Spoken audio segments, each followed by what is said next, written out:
자, 미통당이 시간이 갈수록 점입 가경입니다. 어젯밤에 늦게 전국위원회가 열려가지고 재적 인원 639명 가운데 323명이 참가했습니다. 반을 겨우 넘겼죠. 320명이 과반수인데 과반수 이상 참석에 과반수 이상 이제 의결 이런데 3명을 겨우 넘겼습니다. 억지로 이제 사람을 될 때까지 끌어모은 것 같아요. 그래서 찬성 177, 그러니까 323명이 왔는데 찬성이 177이면 반대가 146이었다는 거예요. 그러니까 절반 겨우 끌고 모아서 채우고 그 중에 또 반대도 또 146명이나 됐다. 그러니까 겨우 지금 김종인을 비대위를 출범안을 통과는 시켰습니다. 근데 문제는 뭔가 하면 이제 이 비대위의 핵심인 부분이 8월 31일까지 전당대회를 해서 새 대표를 뽑아야 된다고 당헌에 붙이게 그렇게 되어 있다는 거예요. 자, 그런데 이 부칙을 삭제해버려야 지금 비대위의 임기가 지금 지속될 수 있는 거지. 이걸 놔두게 되면 8월 31일에는 비대위가 그 전에 물러가야 되는 거예요. 자, 그런데 김종인은 1년 이상의 무기한 비대위를 요구하고 있고, 근데 이 부분에 대해서 삭제를 하기 위해 상임정국위원회, 옛날 같으면 당에 중진들이 모여서 결정하는 당무회의 같은 거죠. 그게 열렸는데 성원 미달로 45명 중에 17명만 모아서 개최되지 못했다고 합니다.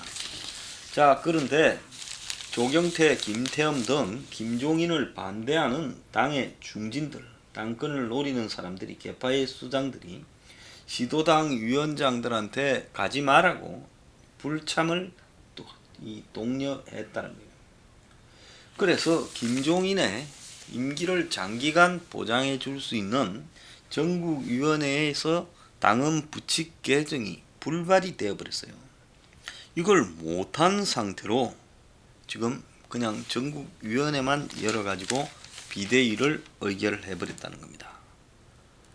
자, 그래서 이제 김종인 측의 대변인격인 최명길 전 의원은 기자들한테 비대위 추대로 오늘 이 결정을 생각하지 않는다. 그리고 김종인은 어제 집 앞에서 기다리던 심재철 원내대표에게 이제 쳐다도 보지 않고 저렇게 비굴하게 머리를 숙이면서 악수하는 모습을 연출케 했습니다. 할 말이 없다고 했다는 거예요.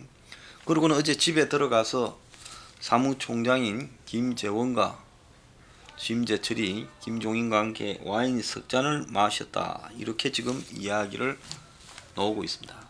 그래서 김종인 입장에서는 완전히 거절을 하면 이제 다시는 기회가 없을 거고, 아마 나이나 여러 가지 관계로 봐서 지금 김종인 부분이 다시 이제 이 주요 정당의 대표격인 자격으로 복귀할 가능성이 이번 기회 말고는 없기 때문에 김종인은 지금 완전히 안 한다고 이렇게 말을 안 했지만은 지금 불만을 토로하는 부분을 분명히 전달했죠. 자, 그렇다면 이제 앞으로 저 당이 어떻게 될 거냐라고 봤을 때 지금 김종인이가 어쨌든 공식적으로는 거부한 입장을 밝혔습니다. 4개월짜리는 하지 않겠다라는 부분인데, 자, 그러면 김종인은 이 4개월짜리를 하지 않겠다는 거고, 근데 당에서 결정된 거는 4개월짜리라는 겁니다. 심지어 어제 당의 자유청년연맹 회원이라고 뭐하는 청년인지 모르겠는데 전국이 표결장 앞에서 기간을 명시하지 않은 비대위가 어디 있냐, 권한대행이 당 대표인 줄 아느냐고 현수막 편채 항의 시위까지 했다는 거예요. 그래서 이날 어제 오전에 당선인 총회를 열어서 비대위를 결정하자, 어떻게 갈 건지를 말했는데, 그래서 당선인 총회가 이 상임전국위원회 오후에 전국위원회 앞서서 오전에 열렸지만 3시간 20분을 토론하고도 결론이 나지 않고 그냥 상임 전국위원회로 넘어갔다가 무산되고 겨우 전국위원회가 성원을 채워서 가까스로 8월 31일까지 김종인 비대위를 의결했지만은 김종인은 이 부분을 받을 때 아무 지금 본인의 정치적인 어떤 계산에서 봤을 때 의미가 없다고 보고 일단은 거부하고 있다, 이렇게 봐야 된다는 겁니다. 자, 그러면 일단은 출범을 하고 난 뒤에 본인이 비대위원장으로 자기 임기를 연장시키는 것은 그럼 불가능할 겁니다. 그럼 남은 방법이 있다고 한다면 심재철이 이번에 이 전국위안이 철회되고 그래서 새 원내대표가 당선인 총회에서 뽑혀가지고 새 원내대표가 다시 지금 이번에 거쳤던 과정을 거치도록 정치적 합의를 해서 가야 되는데, 이게 될라 하면 후딱 돼버려야지 시간이 가게 되면 가게 될수록 점점 어려움이 더 많이 생길 것은 분명한 거예요. 왜? 미통당 안에도 자기 계산이 있고 자기 꿈이 있는 대권 당권 주자들이 수두룩한데 왜 밖에 있는 저 사람에게 1년 이상의 당의 운영 권한을 주고 또 그 사람이 자기 입으로 당 출신들의 대선 후보를 인정하지 않는 식으로 이야기했는데 내가 그걸 용인해야 되겠느냐. 그러니까 최근에 홍준표, 조경태 또 김태흠 등의 반발이 그것을 여실히 보여주고 있는 부분이라 봅니다. 자, 당내 조율을 지금 하는데 실패했어요. 자, 좀 희한한 부분은 심재철 원내대표가 낙선을 했는데 이 문제를 왜 이렇게 서둘러서 자기가 있는 동안에 김종인을 1년 이상 보장해주고 가려고 했는가. 특히 지금 친이계 일부들이 이런 부분에 굉장히 앞장을 서고 있는데 이 부분을 당에 지금 이번 총선 과정에서 소외됐던 비주류계들이 전부 다 나서서 제동을 거는 양상이 됐다는 겁니다. 그래서 김종인 스스로가 조선일보 등과 인터뷰에서 40대 경제를 아는 대통령을 만들겠다라는 말을 했는데 저는 진짜 김종인이 새로운 대통령 대권주자를 만들려서 그걸 갖다가 보수가 집권하기 위해서 그렇게 의지를 가지고 있다, 그렇게 보진 않습니다. 본인이 스스로 내각제주의자라고 이야기하고 지난 2017년에는 4월 30일 날 안철수와 권력 분점에 대해서 합의해서 발표를 했고 자기들이 대선에 이긴다면요.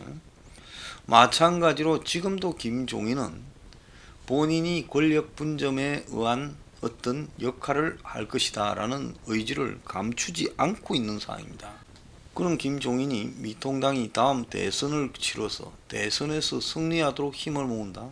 박근혜 전 대통령을 도왔다가 낙동강 오리알 팽이 된 사실을 알고 있는 김종인이 이번에도 그런 일을 저 나이에 이제 시간이 별로 없지 않습니까? 나이가 저 정도 되면요. 마지막 기회라고 볼 수 있는 이 기회에 남 좋은 일 시키려고 이게 봤자 자신한테 아무런 이해관계가 없는 일을 할 일은 만무하다는 겁니다. 그러면 40대 경제를 아는 사람, 지난번에 나왔던 대권주자들은 다 틀렸다라고 이야기를 한 부분은 결국 김종인이 기존의 기득권 대권주자나 당권주자들을 견제하는 과정에 말을 던졌는데요. 제가 김종인 요즘 좀 정치적 수가 낮아진 거 아니냐라는 그런 생각이 들어요. 옛날 같으면 총선 때도 킬러 컨텐츠를 가지고 이 경제개혁 이런 부분들을 주로 스피커로 말했을 건데 이번엔 스피커가 아니라 유세 현장에 그냥 순회로 전락했어요. 또 자신에 대한 지금 당권이 넘어오기 전에 되도록이면 이 반대할 만한 사람을 자극하지 않은 채 자신이 당을 잘 관리해서 대선에 이기게 하겠다라는 이야기를 집중했어야 되는데 그냥 누구를 만들겠다, 40대 경제를 아는 사람 이렇게 말을 하고 전혀 주관적이죠. 40대 경제를 아는 사람이 지금 누가 있습니까? 근데 경제만 알아서는 되고 왜 나이가 40이면 됩니까? 30은 안 되고 50은 왜 안 되고 60은 왜 안 됩니까? 그러니까 김종인의 아무런 객관적인 타당성이 없는 주관적인 이야기를 드러내면서 그 속에 담겨 있는 자기 생각을 다 노출시켜 버렸고, 지난 대선은 나왔던 사람 안 된다함으로써 또 더 노출시켜 버렸어요. 그러니까 지금 홍준표부터 전부 다 나와가지고 김종인을 공격하고 있는 겁니다. 조경태까지 다. 저는 미통당이 당의 비대위원장을 누가 할 건가를 정하기 전에 새 지도부가 이제 이 뽑는 과정이 당선자들에 의해서 가는 게 맞다고 보고 있고, 심재철 현 원내대표는 왜 졌는가에 대해서 광범위하게 패인을 갖다가 조사해서 백서를 남은 5월 30일까지 만들고 가겠다. 그리고 새 원내대표는 이제 자신들의 그 앞으로의 지도 체제들을 어떻게 할 건지를 정리하는 부분에 지금 집중하고, 그리고 5월 30일 날 이제 원내대표의 역할을 교체하는 부분으로 가는 게 맞다, 이렇게 보고 있습니다. 그래서 현 원내대표와 미래의 원내대표가 역할을 분담해서 이런 부분들을, 당의 의견들을 한 달 정도를 수렴하면서 이제 당 대표가 없는 원내대표 체제로 과도기적으로 갖고 갈 필요가 있고, 그 과정에서 어떤 형태로든 의견 수렴이 한 방향으로 가지 않겠습니까?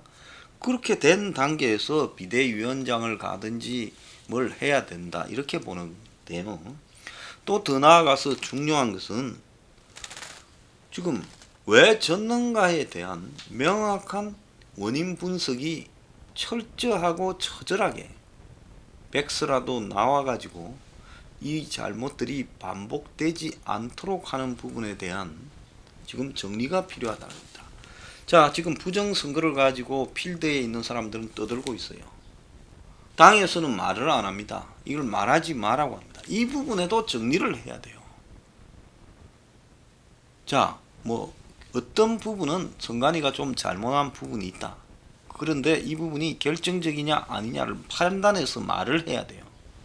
그리고 정말로 투표율을 조작했거나 이런 것들이 있었는가, 투표함 조작이 있었는가, 이런 부분에 대해서도 결정을 내려야 돼요. 그런데 그런 부분들이 그냥 정리를 안 한 채 그냥 거기에서는 신경을 쓰기 싫다는 쪽으로 가고 있습니다. 그러니까 밖에서 또 지금 이런 이야기들은 훨씬 사람들한테 솔깃해요. 그래서 수많은 또 보수의 사람들이 여기에 솔깃해서 지금 몰려가고 있는 이런 현상이 벌어지고 있습니다. 당이면 용감하게 문제가 없었다, 그런 이야기 하지 말라고 하든지, 이런 문제가 있었는데 이거는 자기의 개선할 문제고 선거에 영향을 끼칠 수는 없는 문제다, 다만 개선은 돼야 된다, 이렇게 하든지, 아니면 문제가 있었으니까 부정선거라고 선언을 하든지, 그 문제도 정리를 하고 가야 된다는 겁니다. 그런데 정리를 안 하고 그냥 여론으로 설거머니 넘어가고 있어요. 그뿐만 아니라 부정선거를 넘어서서도 제가 봤을 때는 선거는 어차피 좀 졌습니다. 저도 이길 선거라고는 생각 안 했고, 투표율이 높아지면 그 차이가 좀 좁아지지 않겠나라는 기대는 좀 했죠. 저도 보수가 이기기를 바란 심정이었어요. 그런데 결국 그런 기대들은 무망했고, 최대 한 10%, 최소 6에서 8% 정도 지고 있을 거다라는 부분이 현실화되어 버렸습니다. 그래서 적어도 한 8% 졌다라고 저는 확신합니다. 자, 그러기 때문에 결국 문재인의 정치적 테크닉, 코로나19라는 위기를 자신들의 유리한 방식으로 돌린 이 프로파간다 선동과 또 돈뿌리기라는 포퓰리즘을 이용해서 이 사태를 자신들이 이기는 쪽으로 끌고 갔지요. 자, 거기에서 그러면 보수는 무슨 잘못을 했는가? 개헌이라는 이야기를 우리가 선거 국면에서 대표가 물고 놓은 것이 옳았는가? 당내에 개헌을 가지고 광범위하게 개헌할 거라는 게 벼슬표를 분열시키는데 이바지한 거 아니냐? 그리고 우리가 문정권을 제대로 공격할 수 있는 아젠다를 가지고 철저하게 심판하자라는 부분을 국민들에게 제대로 알렸나? 그리고 우리가 지금 국민들에게 표를 달라고 할 수 있는 컨텐츠들, 내용들이 있었는가? 그걸 홍보가 제대로 됐느냐? 출마한 사람들한테도 당에 공약집이 안 왔다고 하지 않습니까? 미통당의 공약이 뭔지 알고 찍은 사람은 없었을 거예요. 찍은 사람들은 오직 문재인 견제하려고 찍었지, 미워도 어쩔 수 없다고 찍었지, 당의 공약집을 보고 찍은 사람은 거의 없을 거라고 봅니다. 자, 그 다음에 저 당에서 선거를 치르면서 당 지도부가 공천을 한 행태. 집이 3채 이상이 지역구에 24명이라잖아요. 공천자에.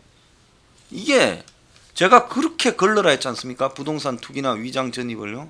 어떻게 24명이나 되냐는. 이건 말이 안 되는 이야기다. 공천이 잘못됐다. 또 선거 과정에서 지도부가 보였던 행태들이 기본적으로 지려고 한 사람들이지 이기려고 한 사람들이 아니다. 막말 대응이나 이런 부분에 대한 대응도 잘못됐다. 왜 오던 저 성추행 부분을 우리가 제대로 공략하지 못했고 막판에 N번방인이 그런 걸 그런 식으로 대응했느냐.